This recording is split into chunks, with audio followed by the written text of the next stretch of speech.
Hello বন্ধুরা, সবাইকে নমস্কার, জয় হিন্দ, রাম রাম। অগ্নিবীর 2026-এ তোমাদের র্যালি ডেট চলে এসছে। র্যালি হবে 21 সেপ্টেম্বর থেকে 28 সেপ্টেম্বরের মধ্যে, কিন্তু এইচএসের রেজাল্টও তোমাদের পড়ে গেছে সেই টাইমের মধ্যে। এখন তোমার মাথায় ডাউট, মানে পুরো মাথাটাতে চেপে বসে আছে যে আমি কি করব, আর্মিতে যাব না আমি আমার এইচএস পরীক্ষাতে বসবো। তো তোমাদেরকে এই ভিডিওতে তোমাদেরকে আমি মোটিভেট করব না এবং তোমাদের ডিমোটিভেটও করব না। তোমাদের যেটা ভালো লাগে তোমরা অবশ্যই নাও। আমি চাইবো যে তোমাদের যেটা ভালো হয় সেই কারণে বলবো। তো সেই জন্য ভিডিওটা সবাইকে অনুরোধ লাস্ট পর্যন্ত দেখো এবং সব বন্ধুদের কাছে শেয়ার করো।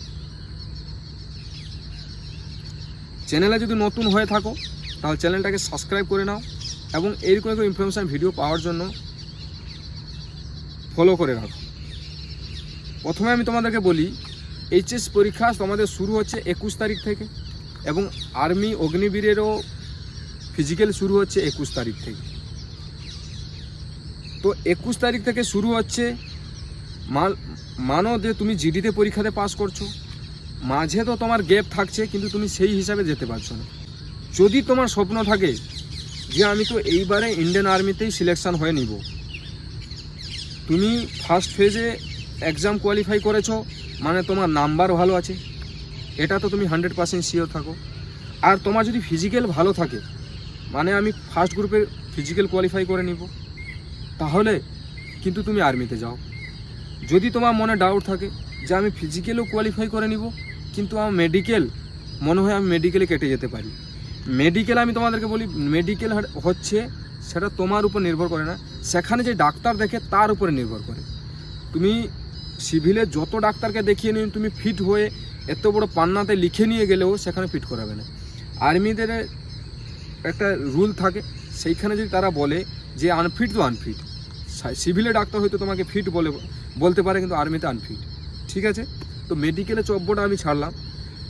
তোমাদেরকে আমি বলবো, যদি তুমি তোমার বাড়িতে সিচুয়েশান বহুত খারাপ যে না আমি এইচএস পরীক্ষা না দিলেও আমি চাকরিটা লাগিয়ে দিতে পারবো, তাহলে কিন্তু তুমি আর্মিতে যাও। যদি তোমার স্বপ্ন থাকে এইচএস পরীক্ষা তুমি নেক্সট ইয়ারও দিতে পারবে।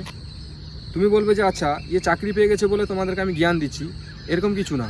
দেখো আর্মিতে তোমরা এটাও বলবে যে আর্মিতে আমি যখন নেক্সট ইয়ারে ফর্ম ফিল আপ করবো, আর্মিতে পাস করবে তা কোনো ঠিক নেই।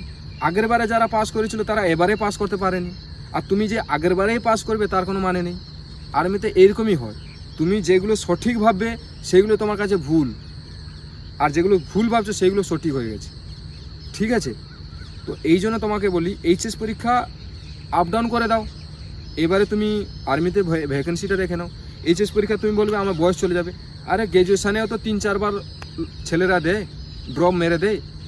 যদি তোমার চাকরি হয়ে যায় তাহলে তোমাকে কোনো আর এইচএস পরীক্ষা দেওয়ার আবশ্যক নেই। যখন তুমি অগ্নিবীরে সিলেকশন হয়ে যাবে তারপর তুমি সেখানে এইচএস পরীক্ষাতে তুমি সার্টিফিকেট পেয়ে যাবে। এবারে অগ্নিবীরে যদি তুমি সিলেকশান হয়ে যাও তাহলে তোমার জন্য খুবই খুশির খবর, যেটা হচ্ছে অগ্নিবীর এসএসসি জিডির থ্রু 25% নেওয়া হচ্ছে। মানে তুমি 4 বছর সেখানে সেবা দিলে, চাকরি করলে, 4 বছরের পর যখন তুমি বাড়ি আসবে তোমাদের এসএসসি জিডিতে কোটা থাকবে 25%। সিআরপিএফ, বিএসএফ এরকম সব ফোর্সের জন্য কোটা থাকবে, মানে তোমরা পার্মানেন্ট চাকরি পেয়ে যাবে, ঠিক আছে? তো তোমরা যে এসএসসি জিডির পিছনে দৌড়াচ্ছ, অগ্নিবীরের পিছনে দৌড়াচ্ছ না, এই 2027-এ যখন ভ্যাকেন্সিটা আসবে তখন তোমরা জানতে পারবে যে অগ্নিবীরে যারা গিয়েছিল তারা কি ভালো কাজটা করেছে আর যারা যায়নি এখনও তারা কি ভুল কাজটা করেছে। আমি এই ভিডিওটা আনার এইটাই মতলব যে তোমরা বারবার ডিমোটিভেট হয়ে যাচ্ছ যে আমার এইচএস পরীক্ষা আছে 21-এ এবং অগ্নিবীরও ফিজিক্যাল শুরু হচ্ছে 21-এ। আমি তোমাদেরকে বারবার বলবো, যদি তোমার স্বপ্ন থাকে যে আমার এই বর্দিটাই দরকার তাহলে তুমি কিন্তু আর্মিতে যাও। যদি তুমি ঢিলা মানে এমনি ফেলে দিয়েছিলে যে আমি দেখি পাস করতে পারছি না, নাই, তাহলে তুমি কিন্তু এইচএস পরীক্ষা দাও ভালো করে, নেক্সট ইয়ার তুমি চেষ্টা করো, ঠিক আছে? যদি তুমি চাও 2026-এর মধ্যে সিলেকশান বেজে চাকরি নিতে, অগ্নিবীর হোক, এসএসসি জিডি হোক, কলকাতা পুলিশ হোক এবং ওয়েস্ট বেঙ্গল পুলিশ হোক, তাহলে নাম্বার আসছে, কল করো তাড়াতাড়ি। যদি আমি তোমাকে পাস না করাতে পারি, যাহা তুমি অ্যাডমিশন খরচ থেকে যাহা খরচা হবে তোমাকে ব্যাক টু ব্যাক রিটার্ন হবে, ঠিক আছে? তাহলে অবশ্যই কল করো এবং তোমার স্বপ্ন পূরণ করো। যদি ভিডিওটা ভালো লাগে বন্ধুদের কাছে শেয়ার করবে, লাইক করবে এবং চ্যানেলটাকে ফলো করে রাখবে। এই ইনফরমেশন ভিডিও দেখার জন্য সবাইকে রাম রাম, জয় হিন্দ, নমস্কার।